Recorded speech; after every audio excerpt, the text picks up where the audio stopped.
There's a lot to say about the history of the Olympic Club mirroring both San Francisco and sport in general. We were a powerhouse in sport early because we were an amateur athletic club, especially on the West Coast when there weren't many, and it was a time when there weren't professional sports. So if you wanted to compete against the best of the best, you came to the Olympic Club because that is where you were going to get better. And so we have a strong history of the best football players, the best wrestlers, the best rugby players coming here to practice and play against each other because they didn't have that next level of competition yet. We have two clubhouses, the Lakeside and the City Clubhouse, that cover over 315,000 square feet of amenities for our members and their guests. We have 11,000 members. We have 19 sports that those members play, 3 golf courses, 45 holes. 45 holes of golf, tennis courts that have been here since 1936. About 400 acres at this property. About 400 acres at this property. An incredible championship history. This will be our 12th USGA major championship. I'm John Abendroth, longtime member here at the Olympic Club. I'm Jessica Smith. I'm the historian here at the Olympic Club, and welcome to the Olympic Club. Absolutely, we love guests.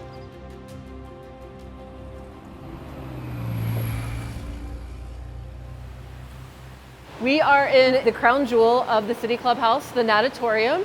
It was originally built as part of the first clubhouse in 1893, pumped with water from the Pacific Ocean, so salt water was pumped across the entire city to that first pool. When the clubhouse was rebuilt in 1912, this is when this natatorium opened, so it opened in 1912, and had salt water pumped from the Pacific Ocean to the 1960s.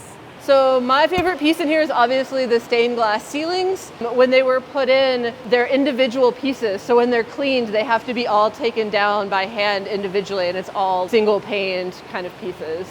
So the lions that you see at the bottom used to have water come out when it was a saltwater pool. You'll see some of the classical elements with the columns and the gold leaf that's throughout, as well as the draw your eye up to the winged O's and gold relief on the sides. So you'll see in the corners the winged O. The winged O is our logo. It was first used in May of 1890 as a way to kind of identify Olympians when they were on the track, and later became for all sports.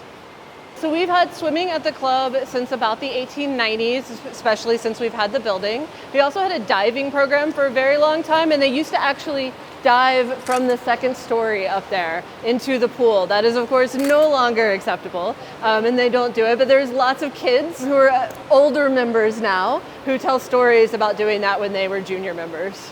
We have swimmers who went to the Olympics in 2024, Ryan Murphy, and he won a couple of medals at the 2024 Games. Our 3 biggest sports at the club currently are number 1 is golf, number 2 is basketball, and number 3 is swimming. We have this pool, the natatorium, which is our historic pool, and then we have our Olympic-sized pool as well.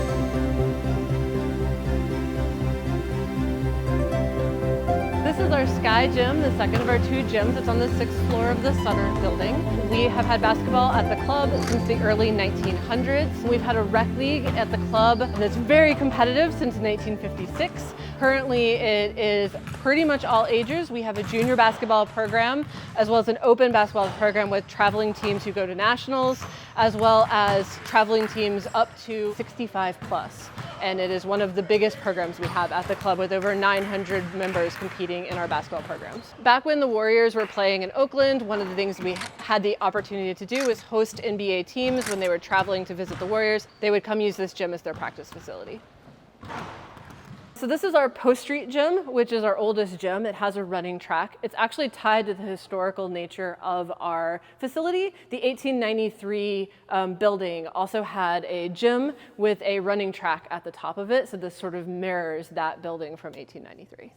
We are in one of our squash courts. We have a couple of different court sports that we play at the club, including handball, squash, and tennis. Squash has been with us for a very long time, probably since about the 1920s, and we've had many national champions who are part of our program.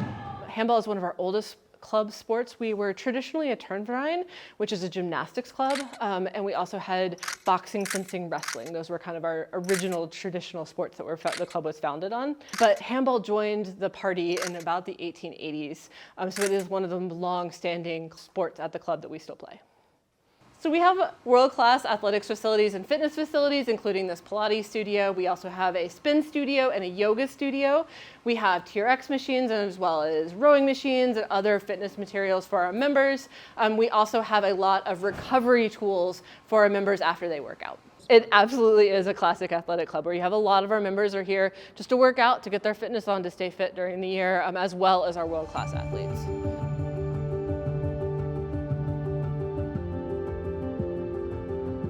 So we're in our barbershop. We offer a lot of amenities for our members, including massage, haircuts, hairstyling, and this is one of the long-standing traditions at the club. We've offered a barber for many, many years. So this is our marching band. It's the bass drum from our marching band in 1928.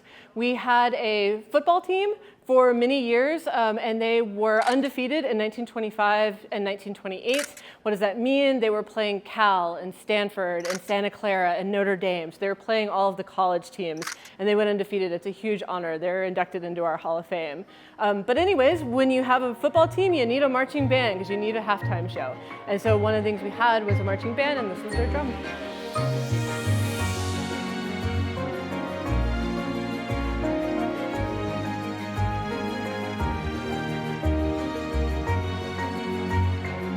One of my favorite features up here are these little kind of knots on the top of the building. They've been there since 1912, so when you look at historic photos, almost all of them were taken on the rooftop of our teams, and so you can always see the rooftop and you can tell where the pictures were taken. The Olympic Club has been on this site since we purchased the property in 1888. We broke ground on our first clubhouse in 1891, and we opened it on January 1st of 1893. Unfortunately, we were only in it for 13 years before it was destroyed in the April 1906 earthquake and fire.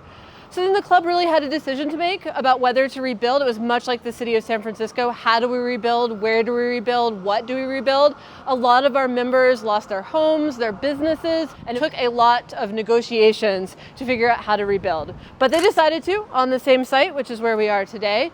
This building broke ground or had the cornerstone laid in 1911 and opened in June of 1912. The 1912 clubhouse is a mixture of Italian Renaissance and Beaux Arts classical revival. It has ionic columns in the front. You can see all of the different features in the brick facade. On the outside, you'll also notice the statues of the Greek boxers caught in everlasting battle with each other. They were bought to be the Greek ideal that the Olympic Club was meant to showcase.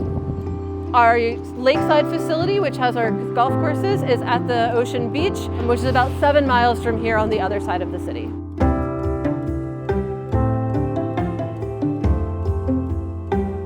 Our clubhouse here at Olympic Lakeside was designed by the same architect that did our San Francisco City Hall, Arthur Brown. I guess we call it Spanish Revival, and I think you see a lot of these tile-type roofs along the coast in parts of San Francisco, Monterey Peninsula, some of the nicer parts of Northern California.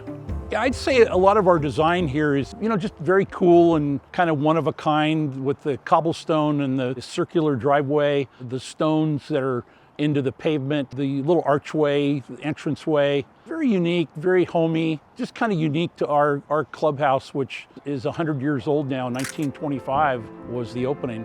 Beautiful, very stately. I think one of the great historic buildings in San Francisco.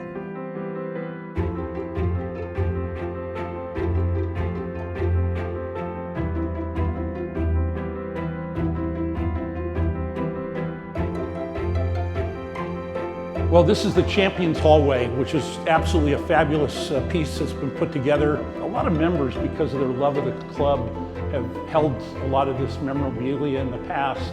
We've been fortunate enough to have such great championships here and have this type of history to be able to share with both our members and guests. We've had 5 U.S. Opens. We had the 2021 Women's U.S. Open, which was our first for that. We're going to have the PGA and the Ryder Cup within a few years.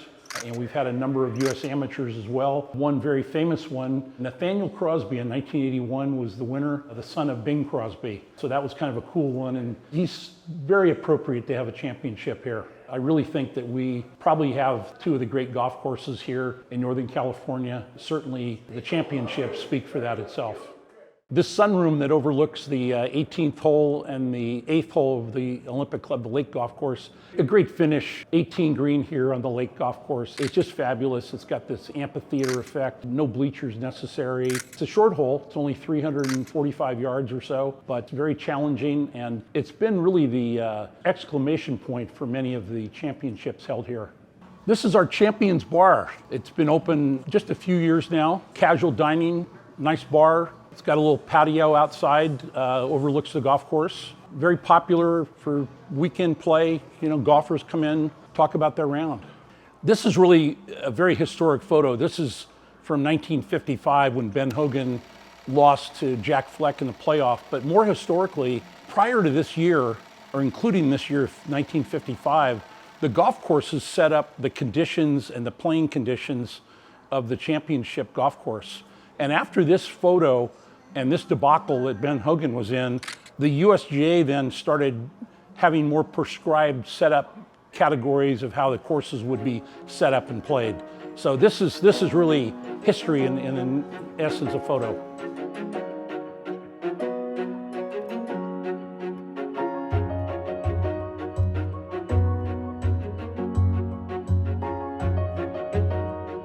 This is the lounge area of the men's locker room, and we've got a little TV set up here and a great place to relax before or after a round of golf. And we've got a couple of members who are historians, and they've got a great amount of very cool little library of books and history books and golf books, so kind of fun stuff there. Yeah, and there's another level down below. Do you know how many lockers there are, or I mean? I'm going to say about 1,000 lockers, and there's a hierarchy of where your locker is. So, but I'd call this a fairly modern locker room compared to, you may have seen, you know, at Oakmont, you know, with the mesh screens on the front. We've decided to modernize it as we've done remodeling work over the years. Yeah, the Olympic Club is very large. It's got about 11,000 total members in different categories: junior, non-resident, tennis. There's about 1,000 who are golf privilege holders, meaning that they pay a monthly fee for their green fees, where there's what we call active members that have privileges, but if they're going to play golf, they pay a daily green fee, and there's certain limitations on bringing a guest. But basically, we have a very full membership and a waiting list, and you know the club does well because of that. I love little ironies of life, and this room here used to be the bar that most members attended. Now it's a gym, where, as you can see behind me, there are members that are attending, but when it was a bar, it would have been much more crowded. I like ironies of life.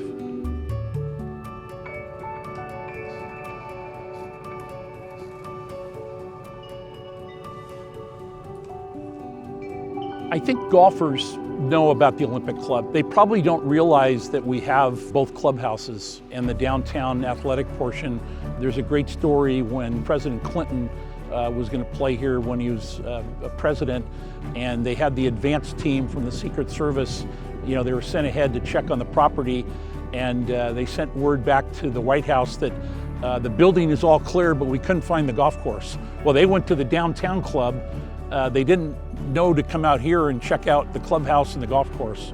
That's a kind of a unique story that I remember. The Olympic Club has a great heart to it. I'm a 58-year member. My grandson's a member. My dad was a member. So we're a 4-generation family. As San Franciscans, this is very cool.